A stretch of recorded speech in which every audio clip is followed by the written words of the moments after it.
Welcome back to another edition of the Well and Good Podcast. I'm Jay Smack. This is a podcast that features wellness, goodness, nutrition, health, nonprofits, charities, creativity. Basically, it's conversations for the curious, and I count myself among the curious for sure. That's our thing, and our goal is to put a little positivity back out into the world. Today, my guest is Robin Green of Sandler Sales Training. Sandler Sales offers customized solutions to each organization's sales, management, leadership, and recruiting needs, and everything in between. And Robin also works with nonprofits. You might think that corporate entities and nonprofits and charities have different goals. Well, technically they do. They've got to get there kind of the same way, which is to grow their organization. So Robin brings his expertise into the studio, and we have a conversation about how nonprofits and charities might go about doing that. Hopefully you find something interesting or useful. If you do, reach out to him. All the information is in here. And if you find this podcast useful, please go and leave a review on iTunes. Here's my conversation with Robin Green on the Well and Good Podcast. So here we are with Robin Green on the Well and Good Podcast, another episode. Robin, thanks for being here. Yeah, it's a pleasure. Glad to be here. I reached out to you because this podcast focuses on wellness, health, nutrition, nonprofits, which is really one of the reasons it was born, is my desire to, I'm involved with a couple nonprofits, and I'm kind of service-oriented. All of us are to some degree, and I wanted to help some more. And I'm a podcaster, so I thought, why not start a podcast where I can help a number of them, at least help to get the word out. And I saw that you work with nonprofits. You're with Sandler Sales. And I've been curious, and I should mention also you're a fellow podcaster. That's right. Why don't you talk about your podcast quickly? We'll give that a plug, and then I'll move on to what I'm after here. Yeah, thank you. So I started. We're on episode 20, and it's called the Lead, Learn, Grow podcast, and you can find it in iTunes and Stitcher and all the places where you get your podcasts. But basically what I do, it's a very Richmond-centric focus, and I talk to just interesting people from government and business and even the nonprofit world, and just learn a little bit more about what makes them tick. But yeah, it's been a lot of fun, and I appreciate you asking. Absolutely. We were talking before we got rolling, and one of the episodes that really caught my attention was with Jesse Wysocki of the McShin Foundation. I'm involved with that organization, and every time I hear him speak, it's just as fascinating as the last time, even if I've already heard some of it. Yeah. An incredible story, and I thought you did a great job speaking with him. Yeah, thank you. He's a fascinating guy. He is. I urge people to go check out that episode if you're looking for somewhere to start, but they're all pretty interesting.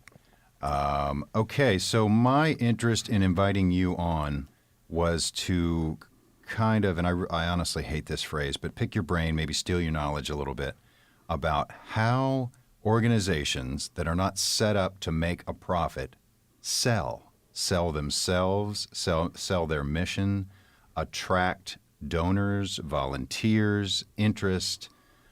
It's got to be challenging, and I know this is a pretty big arc, but it's got to be really challenging to be set up as altruistic or have some sort of cause without I don't want to say without a bottom line, but without profit being the motivation. But the goal is, I would think, has got to be sort of the same. You've got to get out there, and you are indeed competing for at least attention and feedback in the form of donations and volunteer hours. How do organizations, I told you that's a big arc, but we can drill down, go about selling themselves if they're not trying to appear like salespersons? Yeah, it's a great question. It's a good place to start. And I think surprisingly, the answer starts on the inside. And so I think as I work with nonprofits, and I work with colleges and universities. I work with their fundraising teams. I've worked with big nonprofits in the financial services industry, and then I've worked with some of the local nonprofits that folks are familiar with. And so the one thing that I think nonprofit employees are challenged with is really their own belief system. And if you think about it, the beliefs that I have are going to influence my judgment and my decisions. And those judgments impact whether I do or do not do certain activities. And then that leads to results that I either get or I don't get, which reinforces that belief. And so I think the first place to start is with the belief system of the people that are actually doing this growth-oriented work. And I think there's a lot of what we'll call it head trash. There's a lot of baggage and barriers that people in this space have because you're right, Jay, they don't want to they don't want to feel salesy. So there's a lot of people that are in sales, but they're not necessarily comfortable selling. And so I think a lot of it is how they sort of square this off inside of their own self. You have to understand that my job, if I'm in business development at a nonprofit, there are lots of people that are counting on me to do well. The more members we have, the more money we raise, the more sponsorships we have, the more people that I can help. And I find that people get into nonprofits not necessarily because of their business experience or not necessarily because they were good at sales in another role. It's because they have a passion for what they do. And I think the first step is just, putting this head trash out on the table and examining the beliefs that are around that. And the thing I encourage folks, if you're an executive director or a CEO level person working at a nonprofit, think about some of those things that you really are in sales. You really are in the business of selling. Now, you don't want to be that stereotypical, fresh shoe shine and a new haircut and a new sport. Like you don't want to be that backslapping, stereotypical salesperson. But at the same time, you've got to find people who have passions and interests that you can connect to your organization so that you can help all of those people that you serve. So I think the first place to start on that is really our own belief systems and understanding that it's okay. There is a way to sell and grow business and do business development in an authentic, professional way. When you talk about, and we'll just use the term salespeople within a nonprofit or charity, are you looking for a personality type? Because you wouldn't think that anybody who comes through the door to volunteer say, okay, you're on sales, you're on event setup, are they all doing it? It strikes me as almost a bit of an artist sensibility because you need to reconcile your passions with your actions. So I would imagine that teaching those people how to go out and find support for the organization would be doubly challenging. Is there a personality type that you look for? Yeah, that's a great question. It's one I get a lot, both in the for-profit and nonprofit world. And, I don't think salespeople are born. I really don't. I don't think there's a mother somewhere in Richmond, Virginia today cradling her newborn baby saying, oh my gosh, look how beautiful she is. She's going to grow up to make cold calls. I just don't think salespeople are born. I think most salespeople, and we use that term, for profit companies, but even the business development people in the nonprofit world, I think most of us find ourselves there by accident. If you go poll 100 college students and they're in their freshman year and you say, hey, what do you want to do when you get out of here? Most of them aren't going to say sales, yet a lot of them will end up in sales. And I think that's the good news. I think anyone can be taught to be pretty good at sales. I've seen salespeople that fit the stereotype of the outgoing, people-oriented person. But I find that some of the best salespeople are the people that are they're quieter. They listen more than they talk. They're a little more introverted than you might expect. And so I think salespeople come in all shapes and sizes, and there's a deliberate path that you can teach people that structure will give most people what they need given ambition and drive and desire. I think most people can be pretty good at sales.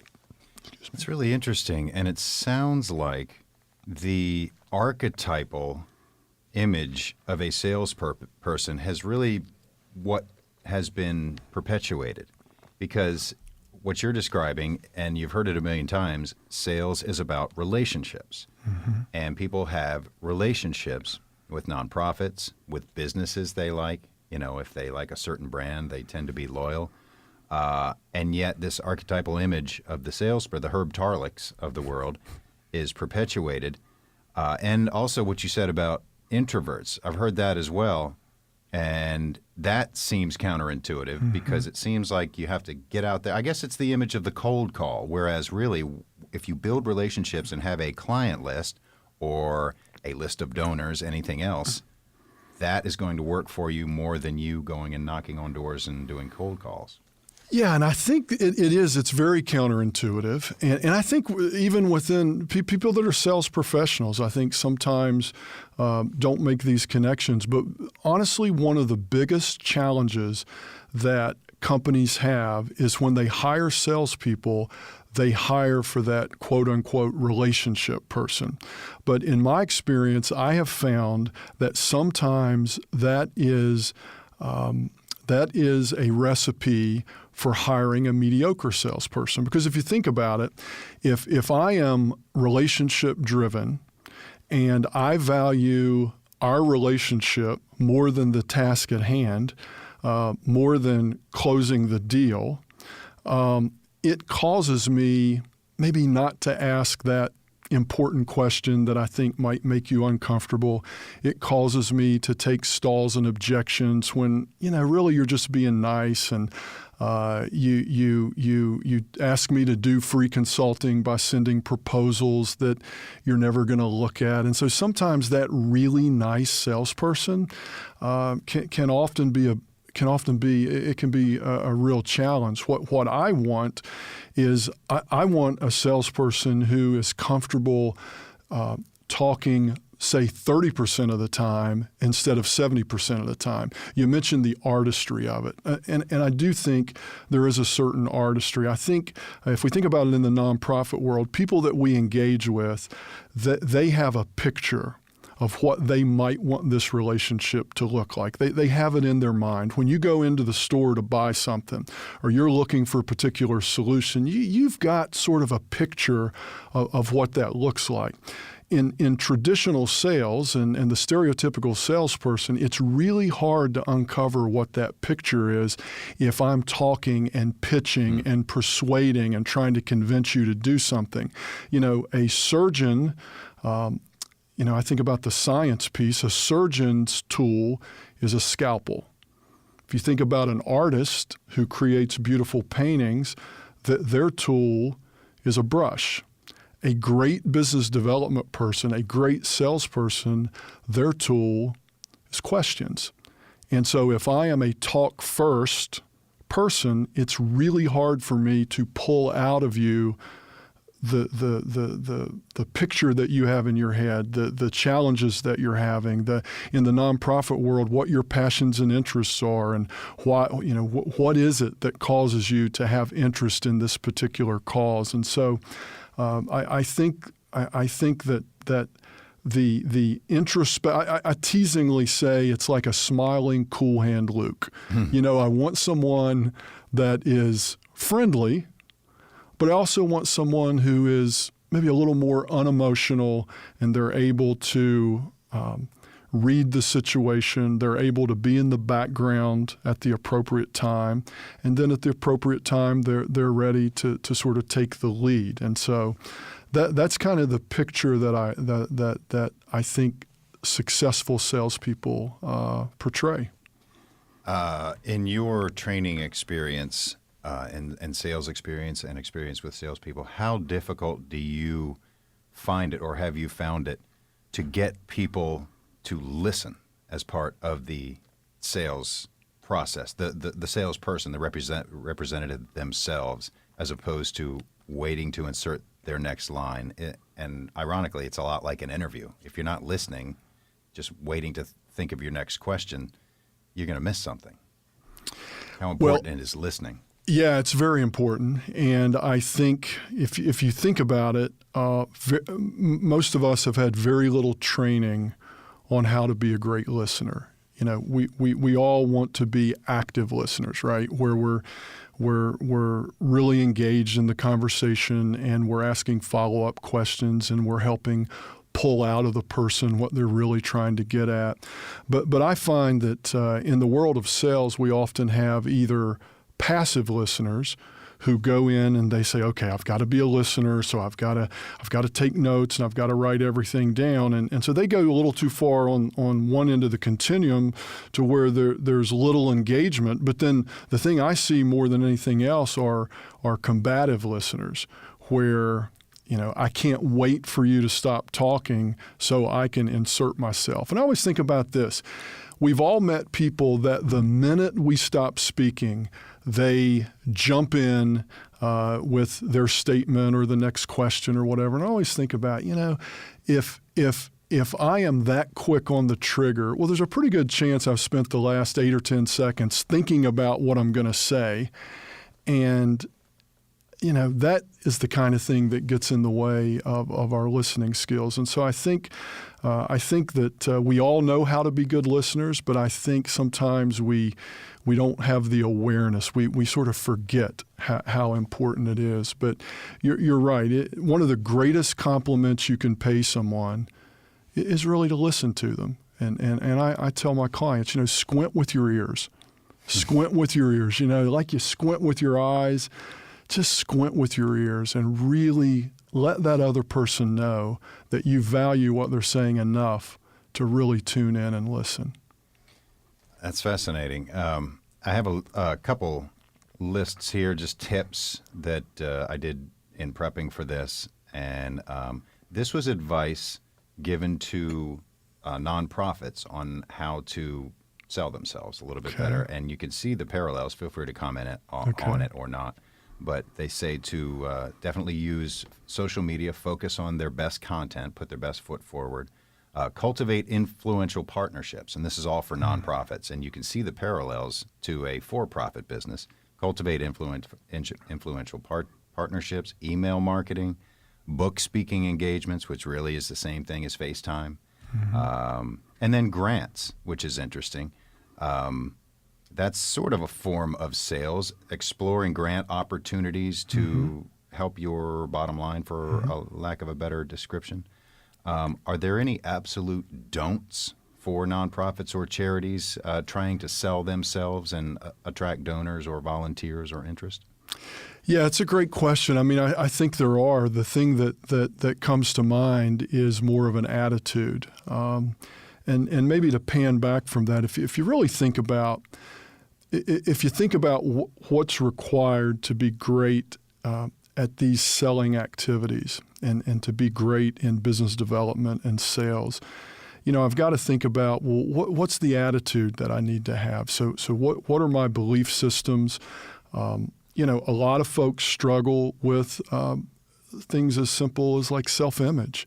So they never make that call to the top of the organization. They call much lower in the organization, and you know that's ineffective. So from an attitude standpoint, what are some of the attitudes? But then you think about it in terms of behavior. So what are we actually doing? What are our activities? What are our goals, our plans, and our actions? And then what are the techniques that we're going to use? And so when I think about some of the things that I never want to do and that I don't want to do, the first thing I think about a lot of, and you know what, it's not fair to paint this just on nonprofits because I think for-profit salespeople sometimes suffer with the same thing, but it's that persona of being needy and being and in the nonprofit world almost being a beggar. And I need the person that I'm speaking with maybe more than they need me. And so the one thing that I do want to do is I want to understand, and this goes back to the belief system that we talked about before, because again, my beliefs will affect my judgments, and judgments affect my actions. I want to understand that you know what, I'm not needy. There are a lot of people out there who want to give to this cause. Now, I haven't found them yet, and I'm out there looking for them every day, but there's a lot of people out there. Like, I know that from experience. And really, I think that I have to think about it in the way that I'm not needy.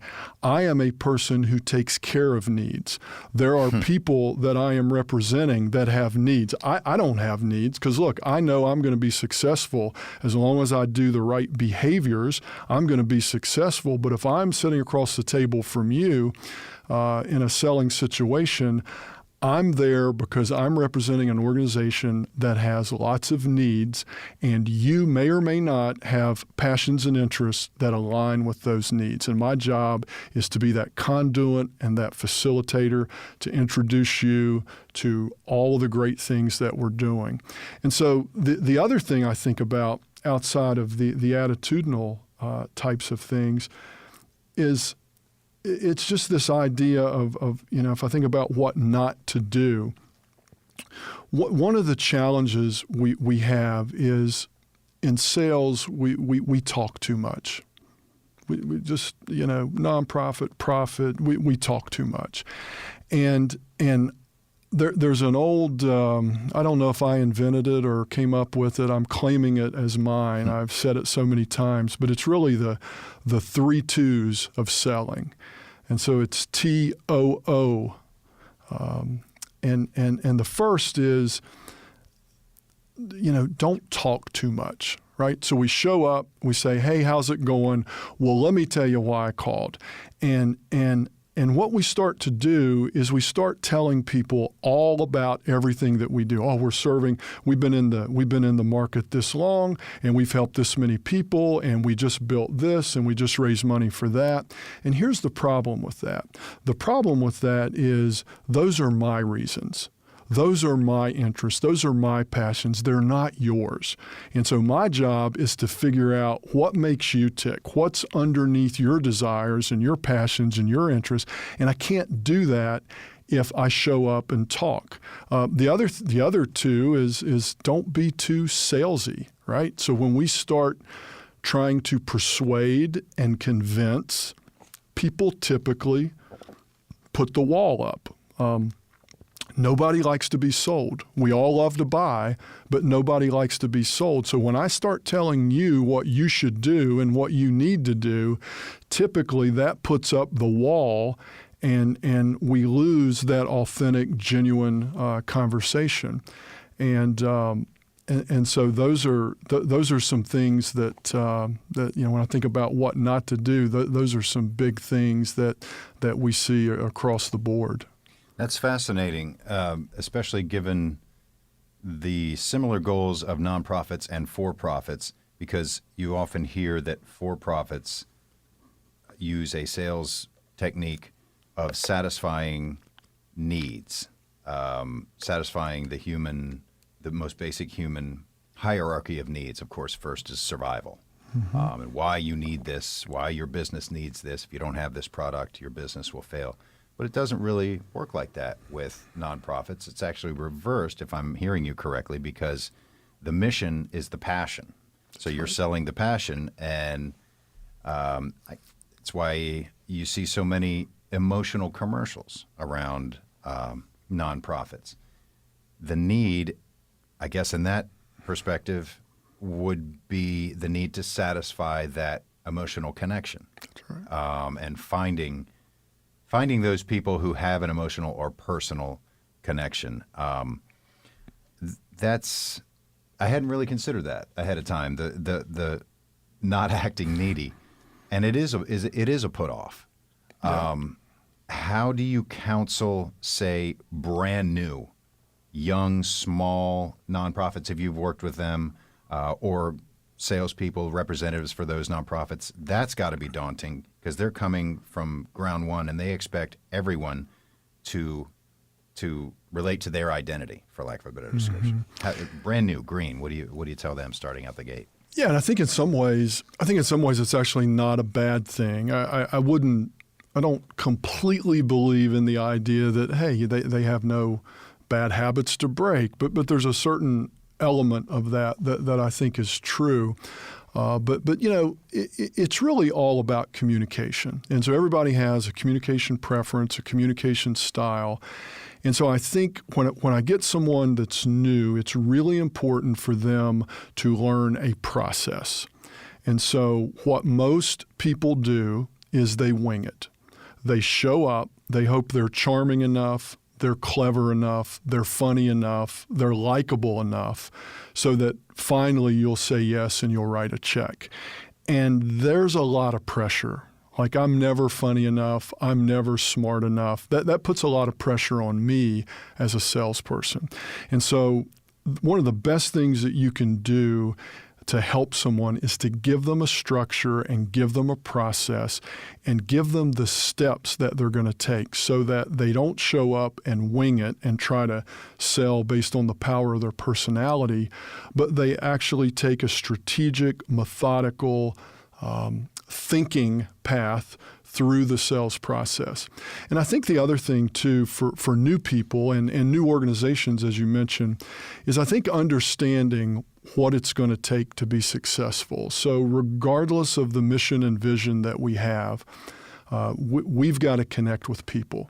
And if we're new, we've got to connect with a lot of people in a shorter period of time. And I think it's under the banner of prospecting. I don't think people get the fact that if you're in business development, you have to be prospecting all the time. I think about it like a giant gumball machine, right?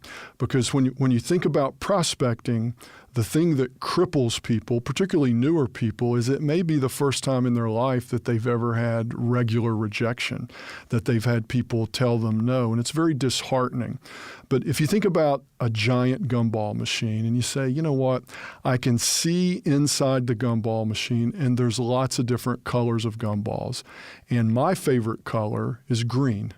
And I love green gumballs. And so when I go past a gumball machine, I'm going to put my quarter in, turn the crank, and I hope I get a green gumball. But a lot of times I don't. I know that if I get a red one, maybe I'll give it to my daughter because she likes red ones. If I get a blue one, maybe I'll give it to my wife because she likes blue ones. If I get a white one, I'll just throw that away because nobody deserves a white gumball. But here's the thing. I know from past experience that there are green gumballs in that machine. I also know that from past experience that when I have turned the crank, occasionally I get a green gumball.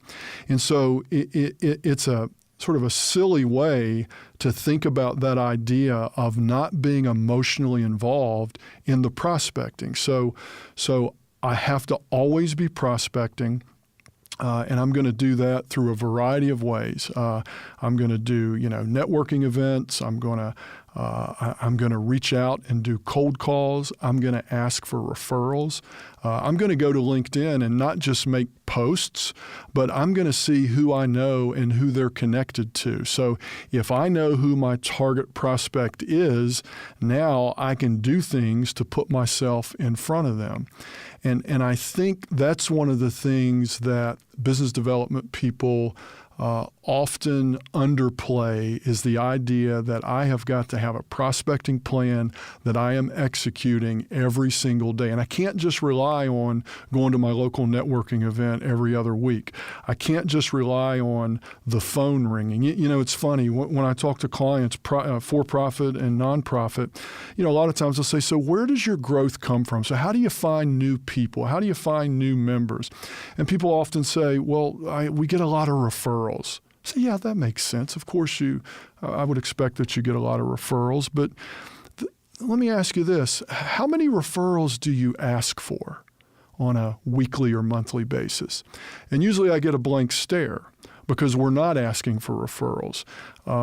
And that is no different than sitting at my desk aggressively waiting for the phone to ring. I'm like, man, I hope Jay calls me with a referral. I hope Jay's got something for me. And that leads to very inconsistent results. So if I had a new person, I think the first thing I would tell them is, number one, you got to learn a process. You can't show up and just wing it. But then the second thing is you've got to have a prospecting plan. You've got to figure out how are you going to get in front of your target audience, because you know that a lot of them are going to say no.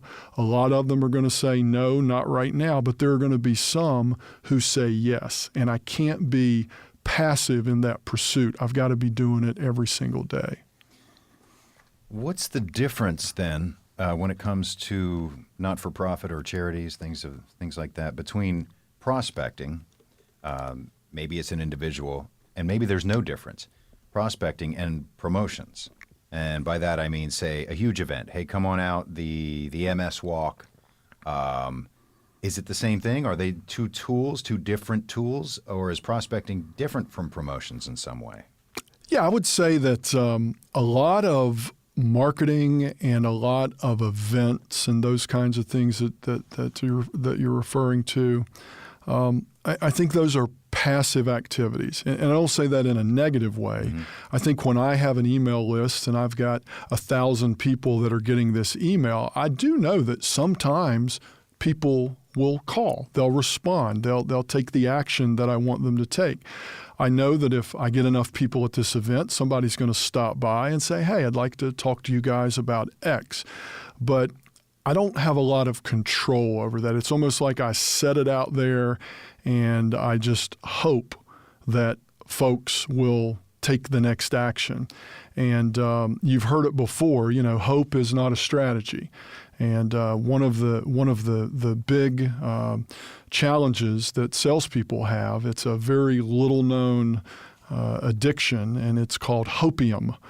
So we spend a lot of time doing things where we resort to hoping someone responds. When I think about prospecting, it's more one-on-one. It's more where I am asking you directly to take the next step, or I am asking you directly, hey, here's the kind of stuff that we do. Is this something you'd like to talk more about? So I feel like it's more of a passive versus active approach. Do you counsel your clients, the people that you consult, against using, this might be a naive question, say guilt, too much emotional appeal to emotion? I know that it's a pretty, and this might be more of a marketing strategy, and I know that we had talked earlier, marketing versus sales, mm-hmm. But again, I'm trying to get at how nonprofits and charities can help themselves in an arena that they're often not very schooled at. Mm-hmm. Would you counsel them against that, or is it something? And I think guilt might be the wrong word. Organizations that I'm with or represent or work with, emotion might be the gentler word, and it's very effective. And we talked about it already, but there is that line, and I almost see guilt as being the too enthusiastic salesperson, mm-hmm. Two knives in the same Swiss Army knife. How do you feel about guilt versus selling too hard? Does that make sense? Yeah. So here's the thing. When I'm in a selling scenario, and really any kind of a communication scenario, the one thing that I have responsibility for is to keep my prospect feeling okay. Because what do we do? So when we feel pressure, when we feel guilt or shame, or if we feel like we're being rushed, or if we feel uncomfortable, what do? Well, we want to get out of that situation as quickly as we can. And that's where people say, hey, you know what? Gosh, I didn't know it, but I've got another meeting that popped up. I've got to run. Or, hey, can you leave me some material and I'll look it over and I'll give you a call if I'm in. People want to separate themselves from those situations. So I would say that I would say that guilt and any of these negative emotions are going to shut down a conversation. I think that my goal, whether I'm selling copiers, whether I'm selling sales training, or whether I am selling membership into a nonprofit, my goal is to have a genuine, authentic conversation.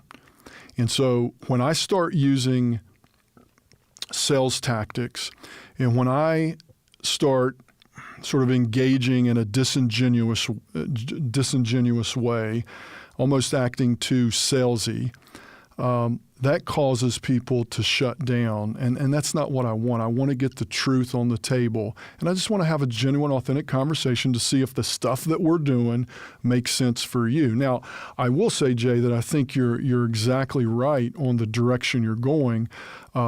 People buy emotionally. People justify that logically, but people take action based on emotion. So if I'm driving to the office and I hear a ping with my car, but yeah, everything kind of seems normal and it's driving okay, and so I ignore it. And it goes on, and 2 weeks later, it's getting a little bit louder, but yeah, I turn the radio up and it seems to be driving okay, so I'm good. But then a few days later, I come pulling into the work parking lot, and that ping is maybe a little bit louder. And this time, Joe, who parks next to me, turns to me, and he hears me coming, and so now I'm experiencing the emotion of embarrassment. And Joe says, "Hey, man, I hear you coming a mile away. You're not going to sneak up on anyone in that thing. And what's going?" So now I've got this emotion. I go in the office, I call the service place, and I go by there at lunchtime. We take action based on emotion. And what I want to do in a selling environment is I want people to take action. Doesn't mean they're always going to say yes, but I want them to make decisions. I want them to make yes or no decisions, because and it sort of goes back to one of your earlier questions, but one of the biggest challenges folks have is they spend too much time on people that are never going to give or to join or to participate or to buy. And because I spend so much time on people, I take another dose of hopium and I think, well, there's a chance. Because I spend all my time on people that are really never going to buy, then I don't have time to look for those other green gumballs, those other people who might buy. So I think emotions are important, but it's also, how do I do that? Like, do I show up and just tell this sob story and, for the love of God, please help? I mean, I'm not sure that's the posture that I want. One of the things that I counsel, and if you're in a nonprofit and you're engaged in some of these things, this is an easy thing that you can, work with your team on. But think about the 4 or 5 great stories about that time that you engaged with this person who was having this challenge and this issue, and how your organization took them from, the depths of life to transformation. And I encourage organizations to collect these, what I'll call third-party stories, because it's easy for me to tell you a story about people we've helped versus me telling you why you should help and why your lack of participation is causing these bad things to happen. The minute we start trying to convince people, again, the wall goes up and we don't communicate well. But if I tell you a third-party story about people like you who have helped, about people that we help, sometimes it's a much more non-threatening way to tell our story. Does that make sense? It does. Actually, you clarified my question. That's exactly what I was getting at, because guilt and the hard sell seem sort of like the same thing. Yeah. 2 sides of the same blade. Yeah. As we draw to a close, you had a recent blog post or LinkedIn post, I believe, of some of your favorite books from last year. I found that really interesting, and one of them really struck a note with me, which takes this away from any sort of sales or marketing arena, and that is Marcus Aurelius' Meditations. Are you a fan of, say, human nature, philosophy, things that make us tick in general? Yeah, very much so. Yeah. And to me, that's the business that I'm in. So, look, I teach companies and work with people about how to create methodologies and sales processes and all of that. But really, we're in the people business. And so what motivates people, what gets in the way of our success is really fascinating to me. And I think, the Marcus Aurelius Meditation, interestingly enough, I got that book recommendation from my son, who is a high school student. And he really likes reading the Stoic philosophers and the, Senecas and Epictetus. And I'll tell you, for folks who are sort of rolling their eyes about, philosophy books, Meditations is an amazing book about how to live. And it's amazing. It's almost like Proverbs in the Bible. It's timeless. And actually, I use a lot, there are things in that book that, probably on a daily basis I think about. It's stuff I share with clients. It's really fascinating. I agree. And the Stoics, too. Yeah. Marcus Aurelius and the Stoics. Well, Robin Green, I appreciate you being here. This has been fascinating. And as I mentioned before, my goal is to sort of peel back the curtain, not to mix metaphors. I was going to say peel back the onion. Because it's an arena, I think a lot of them, especially maybe the smaller ones, and I work with a couple smaller ones, don't always know how to address. So this has been enlightening and fascinating. And I would urge people to check you out. Your blog is at green.sandler.com/blog. Any other contact info that people should look for if they want to get in touch with you for some advice? Yeah, I think an easy way to get in touch with me is just find me on LinkedIn. I'm pretty active there. And we do, and I will mention this, we do from time to time some free sessions. And sometimes that's a good place to get sort of a sampling of some of the training that we do. And these aren't marketing sessions as much as like real live training sessions that a lot of folks have found helpful. And occasionally we do some one-day boot camps on certain topics like prospecting and communicating and that sort of thing. And if we have nonprofits who come, we will often give them a break off the retail price just as a nonprofit discount. So yeah, thanks cool. For asking. Absolutely. Robin Green with Sandler Sales Training. Thank you so much for being here. Thanks for having me, and it was great seeing how a professional podcaster does it. Oh, well, I'd like to meet him. I could say the same thing, All right, thanks, Robin. Yeah, thank you. And thanks once again to Robin Green for coming by and enlightening me for sure. Hopefully some of the organizations that check out this podcast, maybe you as well, maybe you're involved with an organization who can use some help. Reach out to Robin at robin.green@sandler.com. And we mentioned all the other contact info. I'll put that on the show notes page at wellinggoodpodcast.com. Thanks so much to Robin for coming in, and thanks to you for listening. You can help out this program by leaving a review, maybe sharing it if you found something useful or interesting. Review on iTunes, and feel free to get in touch. smackj@gmail.com directly, or wellinggoodpodcast@gmail.com. Either one works. They go to the same place. Once again, thanks very much for listening, and until next time, be well.